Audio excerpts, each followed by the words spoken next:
Bismillahirrahmanirrahim. Alhamdulillahi rabbil alamin.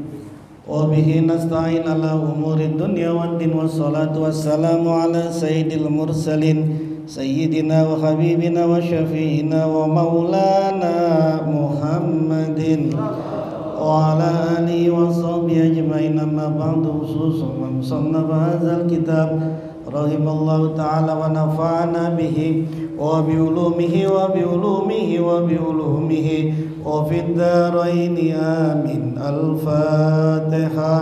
A'udzu billahi minasy Bismillahirrahmanirrahim. Alhamdulillahi rabbil alamin. Ar-Rahmanir Rahim. Maliki yaumiddin. Iyyaka na'budu wa iyyaka nasta'in. Ihdinas siratal mustaqim.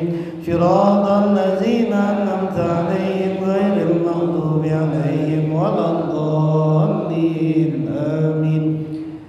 Bismillahirrahmanirrahim. Para asatidz, sahabat-sahabat sekalian, melanjutkan pembacaan kitab Futuhul Ghaib, masih di maqalah ke-13 di bagian akhir.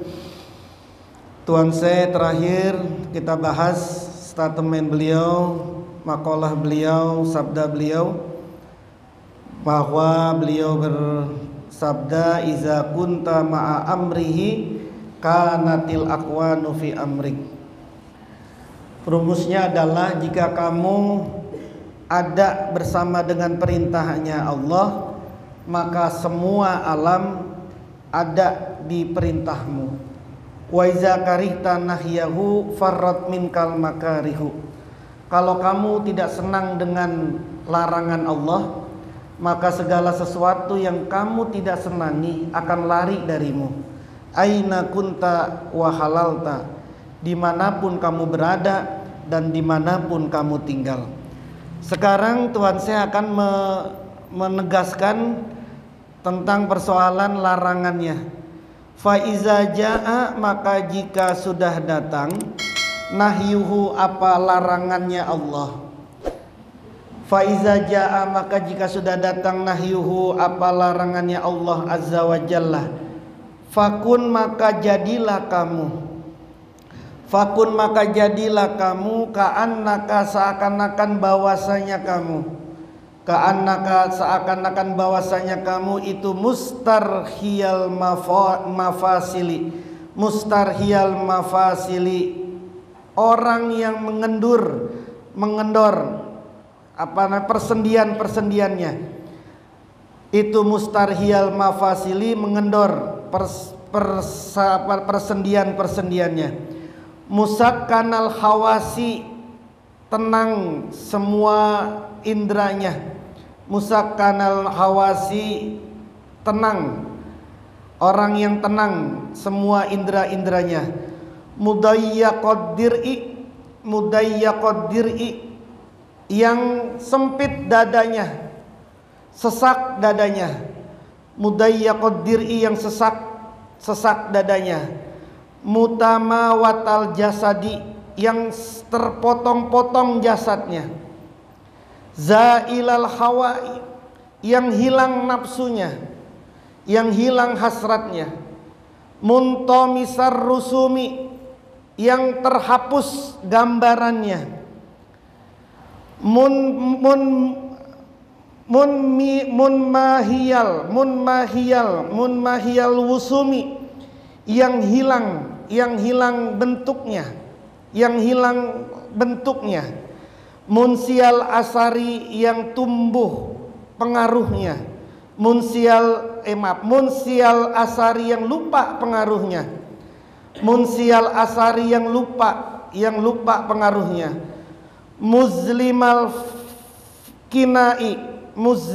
kinai, yang gelap areanya. Muzlimal kinai, yang gelap areanya. Munhadimal binai, yang hancur bangunannya. Hawiyal baiti, yang kosong rumahnya. Sakital arsy, yang runtuh singgasananya. Sakital arsy, yang runtuh singgasananya. La hissa, tanpa terasa. Wala asaro, dan tanpa jejak. Wala asaro, dan tanpa jejak. Kata Tuhan Syekh, kalau datang larangan Allah kepadamu, Kalau larangan Allah datang kepada kita, maka jadilah kamu seakan-akan mengendor semua persendian-persendian kita karena takut. Mengendor, semua persendian kita ini kendor, tidak kuat kalau datang sudah larangan Allah. Terus seluruh indera kita menjadi tenang. Tapi budayyakat dirki, sesak dada kita ini. Jadi gambarannya begini.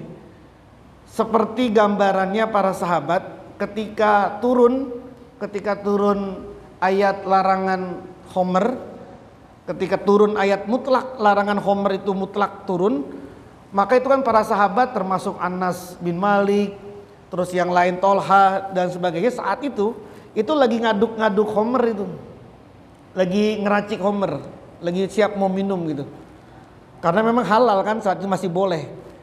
Maka kemudian datang para sahabat, ketok-ketok pintu, belum ada WA dulu kan, jadi belum ada share gitu, jadi datang gitu kan, terus tok tok tok tok, barusan turun ayat innamal khamru wal maisiru rijsun, bahwa Homer mutlak diharamkan. Saat itu juga langsung bergetar mereka, dibuang semua itu Homernya, semuanya dibuang, semua persediaannya simpanannya semua dihancurin semua karena turun larangan Allah. Takut mereka, langsung kendor persendian mereka, terus sesak dada mereka itu. Mutawamatal jasadi, seakan-akan terpotong-potong jasadnya, udah nggak mampu gitu. Terpotong-potong jasad itu udah nggak mampu, mau melakukan itu udah nggak mampu. Karena apa? Karena sudah dilarang. Hilang hasratnya, nafsunya udah hilang. Para sahabat saat itu suka sama Homer itu, tapi ketika larangan Allah turun, Homer itu haram, sudah hilang itu. Hilang Homer hilang keinginannya, pengennya aja udah nggak ada gitu, sudah nggak ada. Terus gambarannya sudah terhapus, sudah tidak lagi terngiang-ngiang di kepala dia ini, tergambar-gambar. Aduh, enak banget sebenarnya nih pagi-pagi begini kita minum Homer kali ini ya. Terus atau malam-malam begini dingin-dingin enak banget kali kita minum Homer ya. Udah nggak ada itu, udah hilang itu gambaran terhadap Homer itu. Areanya sudah gelap. Sudah tidak lagi tergambar, sudah gelap, sudah tidak lagi terlihat. Terus hancur bangunan hancur ya, udah nggak ada bangunan keinginannya sudah tidak ada. Kosong rumahnya masih udah nggak ada apa-apa di dalam dirinya, itu udah nggak ada apa-apa, udah nggak ada yang mau sama perkara itu, nggak mau gitu. Terus singgasananya hancur, kekuasaannya ini hancur, yang dianya saat itu suka banget langsung hancur itu dan lain sebagainya. Nah ini kata Tuhan saya, kamu kalau datang larangan Allah, maka ya setidaknya tergambarlah kayak gini gitu. Terus mau melakukan sesuatu yang haram, udah nggak kuat, badan udah nggak kuat, seakan-akan udah nggak punya energi. Terus juga bahkan sudah nggak punya hasrat. Jadi untuk menghadapi atau untuk mengetahui apa yang dilarang sama Allah, ketika tahu ini loh dilarang sama Allah, kita ngaji, kita belajar, kemudian kita baca Quran, kita baca fikih, kemudian tahu ini hukumnya haram, mutlak haram ini, maka kemudian sudah hilang tuh gambarannya seperti itu tuh, sudah nggak lagi tuh terbayang-bayang lagi. Aduh enak banget ya kalau boleh ya, kalau masih boleh enak banget kali ini ya. Sudah ya, gambaran kecilnya begini, gambaran kecilnya itu kan kayak orang puasa, kalau sudah azan maka apa itu? Larangan Allah muncul. Nah, ketika larangan Allah itu sudah masuk, sudah datang ke kita, karena kan sudah azan ya, sudah azan subuh. Kan larangan Allah datang. Maka ketika larangan Allah datang itu, gambarlah seakan-akan kita seperti tadi tuh. Kagak mikir lagi. Pagi-pagi enak banget kali makan nasi uduk ini ya. Aduh. Terus sambil ngopi, sambil ngerokok, enak banget kali ini pagi-pagi begini ya. Udah nggak ada tuh gambaran begitu, udah nggak ada itu. Udah kenapa? Karena apa tadi tuh? Karena tadi udah ada larangan Allah gitu, udah nggak tergambar lagi tuh. Siang-siang aduh minum es enak banget ini ya, aduh puasa lagi nih. Terus nggak ada sudah kayak gitu tuh. Itu kata Tuhan saya, kalau datang larangan Allah, ya seperti itulah gitu, gambarannya tuh seperti itu buat seseorang mukmin. Faliyakun maka hendaknya ada sam'uka apa pendengaranmu, ka'annahu seakan-akan bahwasanya pendengaranmu itu asomun budek, tuli, wa ala zalika dan atas demikian tuli makhlukun terhadap makhluk. Jadi meskipun makhluk ngomong apapun saja udah tuli, udah budek gitu mah. Dulu kagak kenal sholat, nggak kenal sholat, kemudian sekarang sholat, itu teman-temannya yang belum sholat ngomong apa aja itu udah tuli, udah kagak didengar. Dulu masih seneng banget minum-minuman keras, masih seneng banget barang-barang yang haram, masih seneng banget. Kemudian dia udah sadar, tahu ini larangan Allah ini, temennya makhluk mau ngomong apa aja sama dia, udah asom dia, sudah budek, udah kagak terdengar sama dia. Mau temennya mau bilang, ayo terusin lagi, enak nih soalnya segala macam, udah nggak mau dia, sudah budek, seakan-akan budek, sudah budek terhadap makhluk.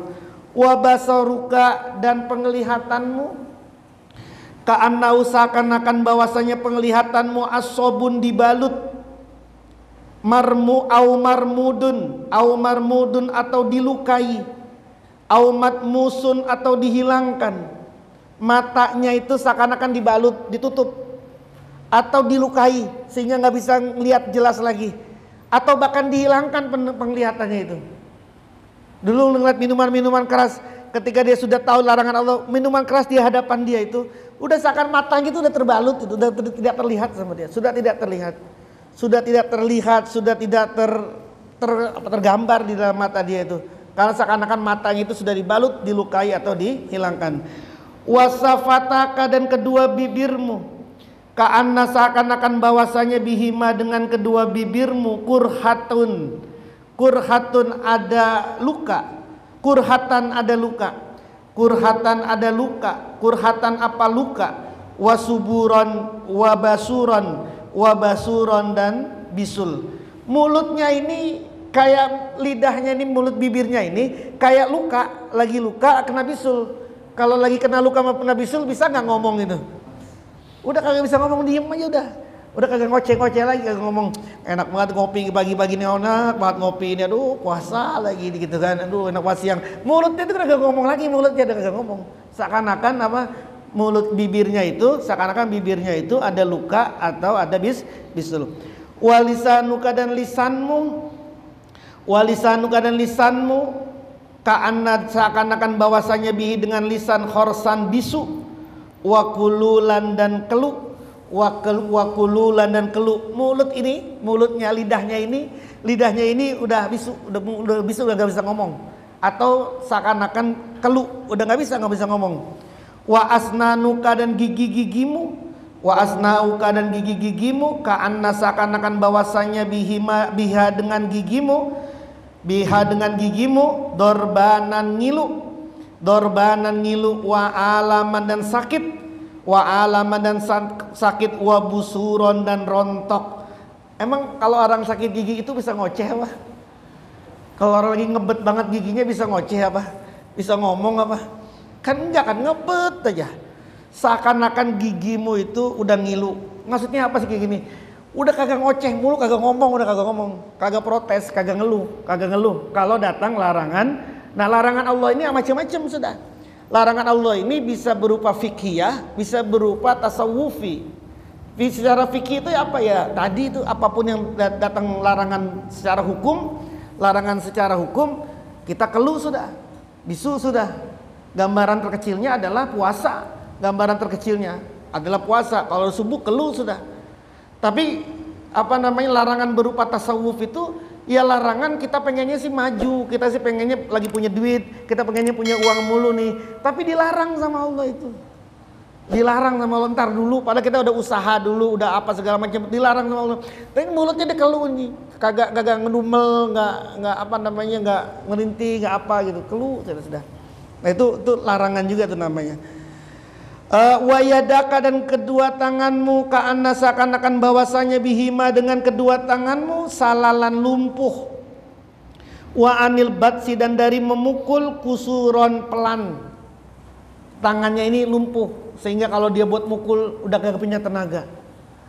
Terus warijlaka dan kedua kakimu, ka'anna seakan-akan bahwasanya bihima dengan kedua kakimu, Ra'datan gemeter, wa irti'asan dan menggigil, wa juruhan dan luka. Kalau kakinya ini gemeter, menggigil atau luka, apa bisa mondar-mandir kakinya? Apa bisa jalan ke sana kemari? Kan nggak bisa. Udah menggigil, kakinya menggigil, gergetan, gemeter atau luka, kan susah jalan itu. Jadi seakan-akan seperti itu kakinya gitu ya. Terus wa farjuka dan kemaluanmu, ka'anna seakan-akan bahwasanya bihi dengan farjuka itu unnatan impoten. Udah nggak impoten, udah kagak ada tenaga, udah kagak punya hasrat. Wa bi ghairi zalika dan dengan tanpa wa bi ghairi zalika sa'ni, dan dengan tanpa keadaan demikian itu, dan dengan wa bi ghairi zalika sa'ni dan dengan selain wa bi ghairi zalika sa'ni dan dengan selain keadaan tersebut masgulun tersibukkan wabatnuka dan seakan-akan perutmu, wabatnuka dan perutmu ka'anna seakan-akan bahwasanya bihi dengan perutmu imtilaan penuh wa irtiwaan dan kembung. Perut kalau udah penuh, udah kembung, udah kenyang banget, kan nggak bisa makan lagi, udah nggak bisa masuk lagi. Ya karena kan perutnya udah seperti itu. Wa minat ta'ami dan dari makanan, gina kecukupan, udah cukup semua. Dapurnya itu udah kayak supermarket, apa aja ada, gitu ya. Semuanya ada, udah cukup. Wa akluka dan akalmu,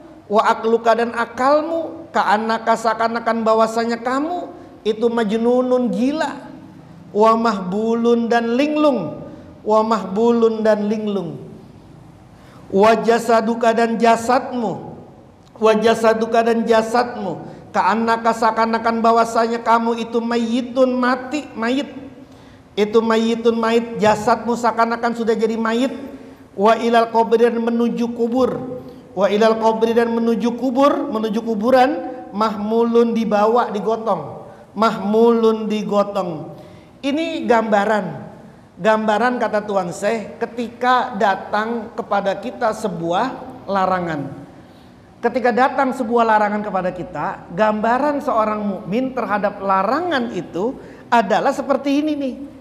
Yang intinya adalah nggak punya energi lagi, nggak punya kehasrat lagi, nggak punya kemauan lagi, nggak punya keinginan lagi, nggak punya gambaran lagi, nggak punya persepsi lagi terhadap apa yang sudah dilarang oleh Allah. Sudah apa yang dilarang oleh Allah, sudah hilang semua tuh, sudah hilang semua. Nah inilah kata Tuan Syekh, gambaran sekali lagi nih, inilah kata Tuan Syekh gambaran bagi orang mukmin ketika datangnya sebuah larangan. Fattasamu'u, maka kesimpulannya fattasamu'u maka adapun mendengar, wattasaru'u dan bersegera, itu fil amri di dalam perintah, wattaqa'udu dan terduduk, wattaja'udu dan wattajahudu dan tertahan, wattaqasuru dan terbatas, itu finnahyi di dalam larangan, wattamawutu dan mematikan, watta'adumu dan meniadakan, wattafani dan memfanakan, itu fil qadri di dalam takdir. Jadi kesimpulannya kata Tuan Syekh, engkau segera mendengar, segera menggapai di dalam sesuatu yang sifatnya perintah. Kalau itu sebuah perintah, kau segera mendengar itu, engkau segera melaksanakan perintah itu. Tapi kalau dalam larangan, maka engkau terduduk, tertahan, terus terbatas, nggak punya energi kalau terhadap larangan. Jangan dibalik. Ketika perintah nggak kuat badannya, terduduk, tertahan, terbatas, mau bangkit susah, mau jalan susah, mata mau melek susah banget, kaki mau jalan berat banget rasanya. Tapi giliran terhadap yang larangan, buru-buru banget, cepet banget itu. Kagak ada capek-capeknya, nggak ada terbatas-batasnya. Itu jangan dibalik itu, dibalik. Kita kan rata-rata terbalik ya. Terbalik, giliran yang larangan. Bahkan kata orang-orang, ini kok buat yang larangan-larangan rezekinya ada aja. Giliran buat yang baik-baik kagak ada aja rezekinya. Ada tuh yang ngomong kayak begitu. Saya kok giliran mau maksiat ada aja rezekinya, gitu ya. Tapi giliran mau ini kagak ada, susah banget ini rezekinya gitu loh. Ada yang begitu tuh, ada yang begitu. Jadi balik gitu ya. Nah, terhadap yang qadar, terhadap yang takdir Allah, apapun yang takdir oleh Allah, apapun ketentuan Allah, yang terhadap yang ditakdirkan oleh Allah, yang ditentukan oleh Allah, maka kita mematikan dirinya, meniadakan dirinya dan memfanakan dirinya, bahwa apapun yang sudah terjadi itu ada pada qadarnya Allah, sehingga ketika kita menerima qadarnya Allah ini, kita dengan tamawud, terus wa ta'adum wa tafani, tamawud wa ta'adum wa tafani, terhadap takdir yang Allah takdirkan kepada kita, maka kemudian kita meniadakan diri, mematikan diri, meniadakan diri dan memfanakan diri, bahwa semuanya sudah lebur terhadap iradahnya Allah. Fasrob, maka minumlah, kata Tuhan saya. Fasrob, maka minumlah hazihi sarbata, minuman ini. Minumlah minuman ini. Apa? Tadi tuh. Kalau perintah bersegeralah. Kalau larangan engkau terduduklah. Terhadap qadar engkau meniadakan dirilah. Minumlah minuman ini. Watadawi, dan berobatlah. Bihazid dawai, dengan obat ini. Kalau ada orang stres mulu, orang galau mulu, obatnya ini obatnya. Ini obatnya. Perintah segera dilaksanakan, larangan itu jangan ada tenaganya. Terhadap takdirnya Allah, meniadakan diri. Itu udah hilang tuh. Galaunya itu hilang tuh. Kalau mau minum obat ini. Minumlah obat dengan obat ini. Watagozzo, dan makanlah. Bihazal gizai, dengan makanan ini. Watagozzo, dan makanlah kamu bihazal gizai, dengan makanan ini. Minuman spiritual, makanan spiritual ini. Makanlah, minumlah, dan berobatlah dengan ini semua, katanya. Minumlah, berobatlah, makanlah dengan rumusan ini, dengan ini nih. Maka tanjak, maka kamu akan kenyang. Tanjak, maka kamu akan kenyang. Watusfa, dan kamu akan disembuhkan. Watusfa, dan kamu akan disembuhkan. Watu'afa, dan kamu akan disehatkan. Min amrodiz zunubi, dari dosa-dosa, sakit-sakitnya dosa. Min amrodiz zunubi, dari sakitnya dosa. Wa ilalil ahwa'i, dan penyakitnya nafsu. Kalau kamu makan pakai ini, minumnya ini, berobatnya ini, maka kamu kenyang itu sudah. Kenyang itu tentu bukan fisik semua ini, bukan fisik, psikis. Kalau kita ini galau, kenapa sih begini? Kan saya udah begini, kenapa sih begini? Kenapa sih begini? Kan kayak orang lagi lapar itu. Kayak orang lagi lapar, kayak orang lagi kehausan. Kenapa sih begini? Saya padahal udah begini, saya begini. Maka berobatlah tadi itu dengan apa? Dengan tadi meniadakan diri, mematikan diri, memfanakan diri di dalam qadarnya Allah. Kalau sudah seperti itu, sudah kenyang itu. Pulang dari kantor, pulang dari kerja, dapat uang cuma sekian, sudah menerima dia, kenyang itu sudah. Sudah kenyang, sudah senang, bahagia, sudah tenang gitu. Yang sering saya sampaikan, kita mau dapat 10 juta nih, udah 10 juta. Ternyata cuma dapat 9 juta. Tapi karena nggak pasrah, tidak matikan diri qadar kita, maka akhirnya yang kurang 1 juta ini kita pikirin ini. Ini kan mestinya 10 juta ini, kenapa jadi 9 juta? 9 jutanya hilang dari kita, 1 jutanya yang nggak ada, terus ada di pikiran kita nih.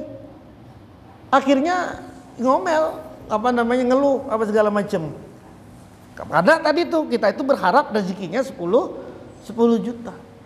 Hilang tuh semua. Nah, kalau sudah hilang seperti itu kan seperti apa itu? Itu kan seperti apa? Seperti orang sedang kelaparan atau orang sedang kehausan. Sering kan ustadz ini teman-teman pada guru-guru ini ngomong udah capek-capek ke sana sini, amplopnya doib. Kalau doib itu maksudnya tipis toh, doib tipis gitu. Udah kan akhirnya gerutu kan? Gerutu itu kan kayak orang apa itu? Kelaparan, kayak orang kehausan. Makanya kalau orang kagak punya tamawud wa ta'adum wa tafani fil qadar ini, sudah itu orang yang terus kehausan sama kelaparan. Makanya sering disampaikan juga pengarsa Abah kan, jangan datang ke pengajian kalau nggak punya untuk perut sama kakinya.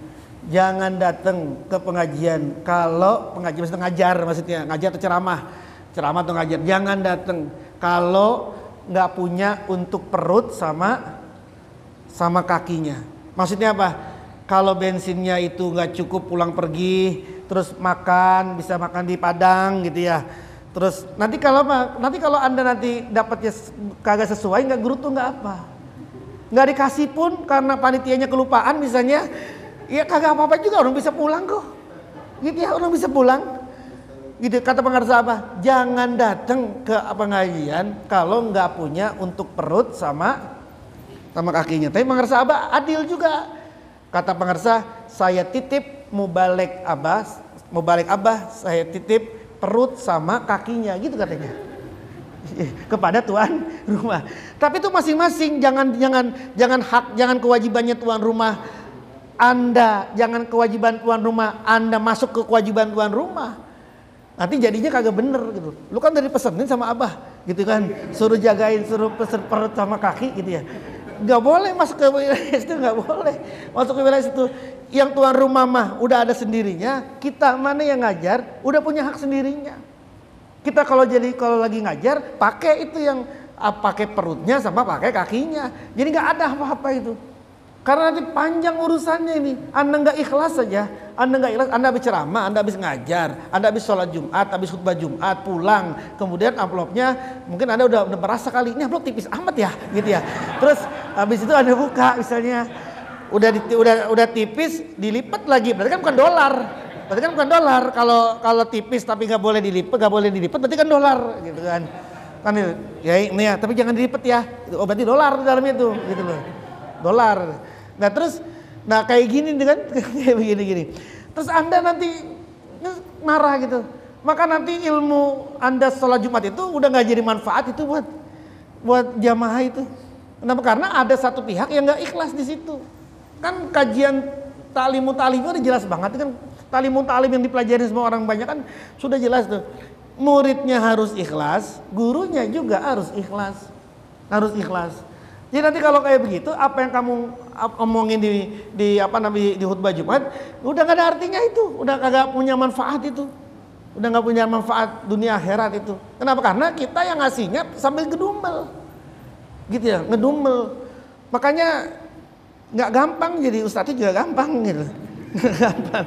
Anda jangan, ya kan, nggak gampang, harus punya kontrakan 5 gitu kan, gitu. Gitu ya, jadi gitu ya, jadi rumusnya gitu. Maka kamu kenyang, kamu akan diobati, kamu akan disembuhkan dari sakit-sakitnya dosa. Udah, kalau perintah segera, kalau larangan kamu menahan diri, itu udah nggak kena kamu, sakitnya dosa itu nggak kena itu. Terus penyakitnya hawa nafsu nggak kena kamu itu. Tapi kalau dibalik kena semua kita sudah. Kalau giliran yang larangan kita gercap banget, giliran perintah kita malas banget, udah kena sudah itu kita nanti itu. Tapi kalau ini nanti dibalik, nggak kena itu sembuh. Sudah.